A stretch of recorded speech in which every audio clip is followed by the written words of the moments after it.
introduced the Bronco in 1966 as their answer to the utility vehicles such as the Jeep CJ and International Scout. Being sized directly between the two, it was 152 inches long on a 92-inch wheelbase, and although it was 72 inches high, it was the smallest American Ford at the time, 2.5 feet shorter than a Falcon.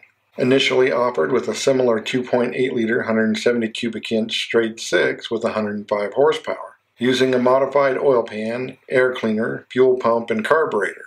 Upgrades intended to allow it to function better on non-level surfaces, as it was intended as an off-road vehicle. It was only offered as a four-wheel drive, with a Ford 9-inch rear end and a Dana 30 front axle. To keep costs down, all the glass was flat, and initially it only came with a 3 on the tree. There were 3 two-door body styles: wagon, half-cab pickup, and roadster. Standard features were few, but options were plentiful, from a rear bench seat to a CB radio to a snowplow.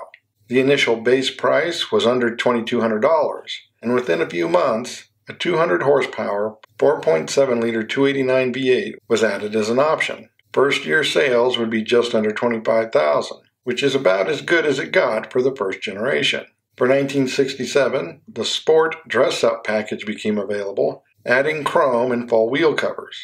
In 1969, the Roadster was discontinued, and the V8 became the 4.9-liter 302. And for 1970, the Bronco Sport became a model instead of a package. The front axle was upgraded to a Dana 44 for 1971, and thanks to its growing reputation in off-road racing, there would be a special Baja Bronco with quick ratio steering, aggressive tires, and heavy-duty bumpers. But only 650 were made, as it carried a premium price of nearly $5,600. But sales were struggling with the introduction of the Chevy Blazer and Jeep Cherokee. So for 1972, the half cab was discontinued, and the Bronco Ranger was introduced, adding stripes, cloth seats, and carpet, which seemed to help marginally. So 1973 added an optional automatic, and the standard inline 6 increased to the 200, helping 1974 being its best year with sales near 26,000. Due to delays in its replacement, changes going forward would be minimal. A new steering wheel in 75, and a recessed fuel filler cap with door in 1977.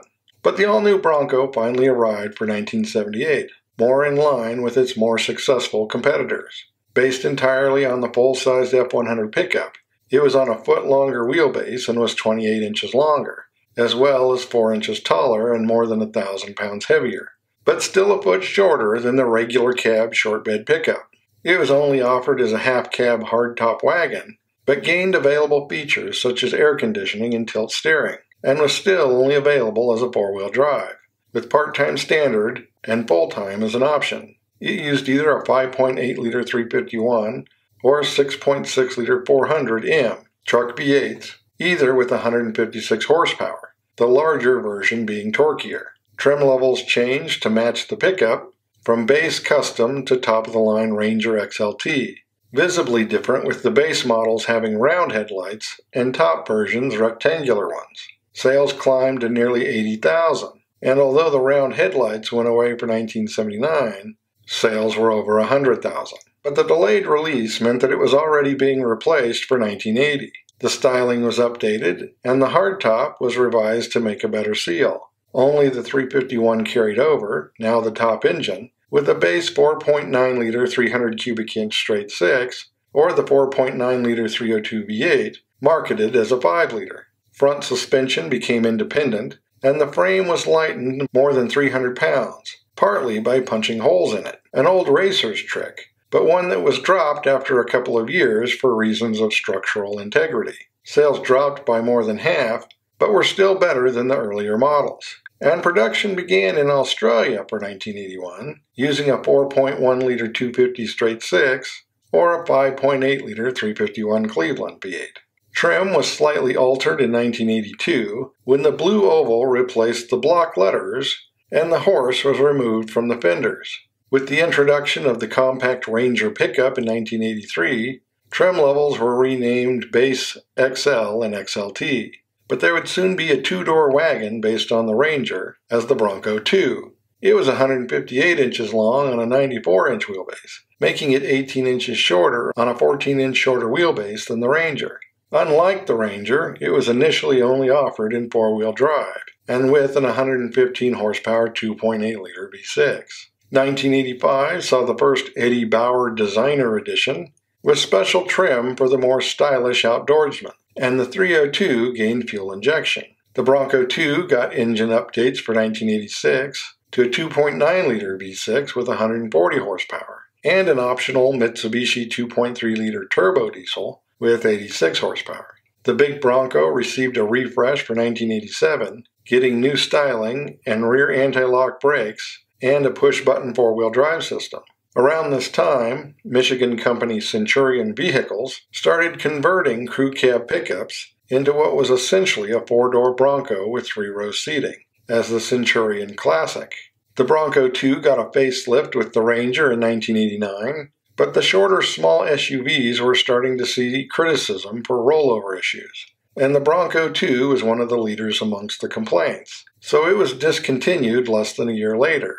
The replacement was still based on a shortened Ranger, so it wasn't and didn't look much different from the front. But the wheelbase was 8 inches longer and the overall length was up 18 inches in two-door form, with a longer four-door version being offered, which was actually 4 inches longer than the full-size Bronco, and the name was changed to Explorer, although it too would later be involved in a rollover controversy. While the Bronco would get an available 4-speed automatic with overdrive.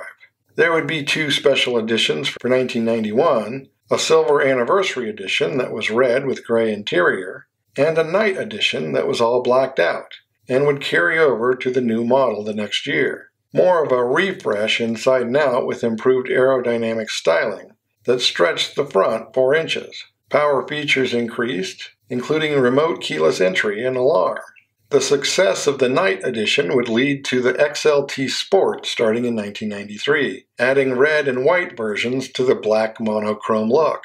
For 1994, the six-cylinder was dropped, but Ford would soon restructure their truck line, with new models starting in 1997. The Bronco was discontinued in favor of a longer four-door wagon based on the F-150 called the Expedition, and heavier-duty versions of the pickup would be separated as the Super Duty pickup, which would get its own wagon version as the Excursion, starting in 2000. But the Bronco name would be revived again in 2021, on two vehicles, the Bronco and the Bronco Sport.